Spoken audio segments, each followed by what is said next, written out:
The truth occurs. Hi everyone. Well, I wanted to talk to you about Obama. Some of the stuff I'm going to tell you about might sound really, really far out, but hear me out because I think there could really be something to this.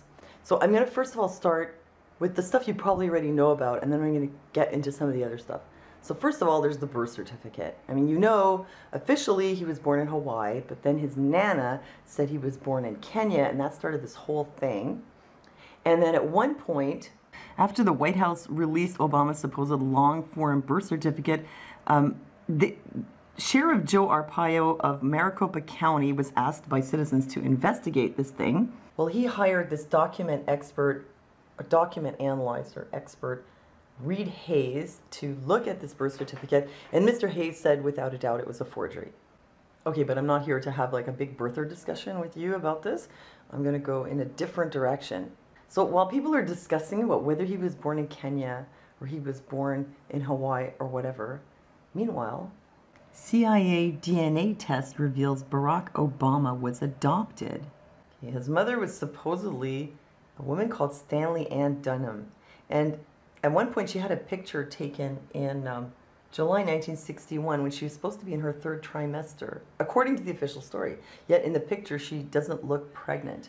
And what's more, it says here, CIA did a DNA test on the grandparents using saliva from glasses, which conclusively rules out any relationship between Obama and the Dunhams.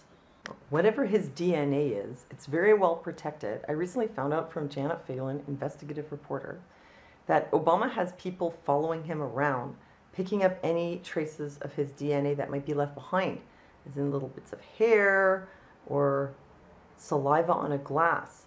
So for some reason, they're very careful to make sure that nobody gets hold of his DNA. Like, why all this confusion and secrecy? Well, some of the answer may lie here. Freeman says Obama is a clone of an Egyptian pharaoh. I know this sounds about as out there as it can get, but when you look at King Akhenaton, he does bear an uncanny resemblance to Obama. And this is King Akhenaton's wife, who happens to look like Michelle Obama. And the daughters of King Akhenaton and his wife look strangely similar to the daughters of Barack and Michelle Obama.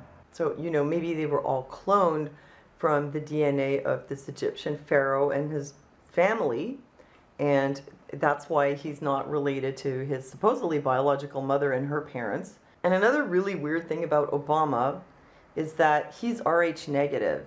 Not only is he Rh negative, but every president since Eisenhower has been Rh negative, and also an awful lot of Hollywood celebrities, like all the musicians from the late 1960s, 1970s, like peak of the rock era, Mick Jagger, Jimi Hendrix, Jim Morrison, Janis Joplin, oh, even Charles Manson, John Lennon. And it is very strange that all these presidents were Rh negative because only 15% of white Western Europeans and their descendants in North America and Australia are Rh negative. And for Obama, it's even, you know, much stranger, because in sub-Saharan Africa, the rate of Rh negative is 1 in 3,000. So, and you have to have two Rh negative genes to be Rh negative. So he'd have to get one from his mother. Okay, there's about 15% chance. And he'd have to get one from his father. So if it's who they say he was, then it would be like 1 in 3,000. So the chance that Obama would be Rh negative is very, very low. And I don't think it's a coincidence that he's president and he's Rh negative. Well, you know who else was Rh negative? The Egyptian pharaohs. Well, a lot of them, including King Akhenaton. According to this article, King Ramses II was Rh negative. He was a B negative, and King Akhenaton and his family were all Rh negative, as was King Tut. So it would kind of make sense that if he was a clone of Akhenaton, well, that would explain why he was Rh negative. Again, I know it sounds really far out, but you got to understand, like, the chance that he would be Rh negative to begin with is really, really remote.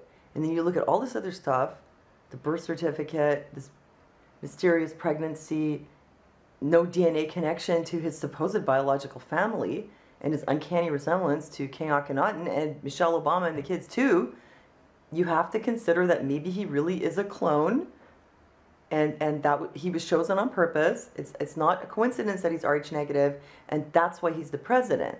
And that's not all that's weird about Barack Obama's life.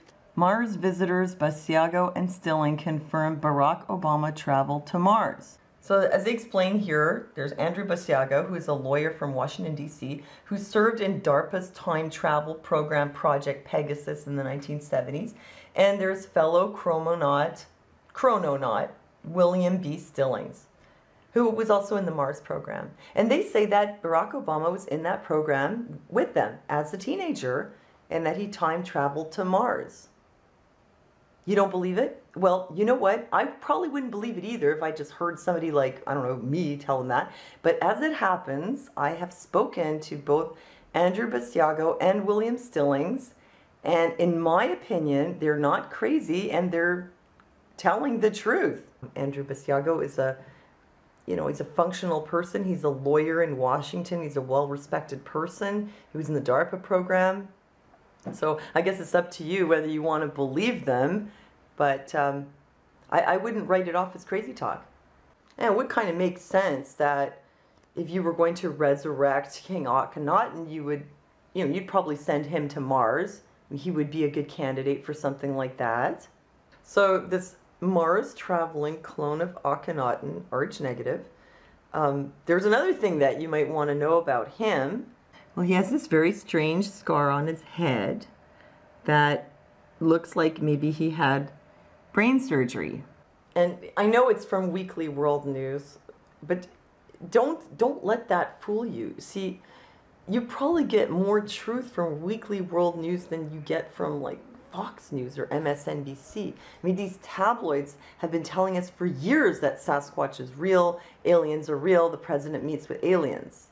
And I think some of us are starting to realize that that's in fact true, and that these papers were telling us the truth all along. It's just they make it look like it's so wacky, and just the reputation of the paper is so bad. It's like they're telling you the truth, they're giving it to you in plain sight, but making it look like a lie. So looking at all this mountain of evidence, it's kind of hard for me to just say, meh, Obama's probably just a regular guy. I mean, obviously he's not the Antichrist, so, he's probably, nothing else special either. I'm sure he didn't go to Mars, right? I can't do that because, if you're really being objective, you have to admit this stuff adds up. Birth certificate, something's wrong with it. The family history doesn't make sense. He looks like an Egyptian pharaoh. He's got Rh negative blood. He's been to Mars. He's got maybe a chip in his brain. I mean, come on, people. Look at the big picture. So, well, let me know what you think. Leave me your comments. And thanks for listening to me. And I'll see you next time.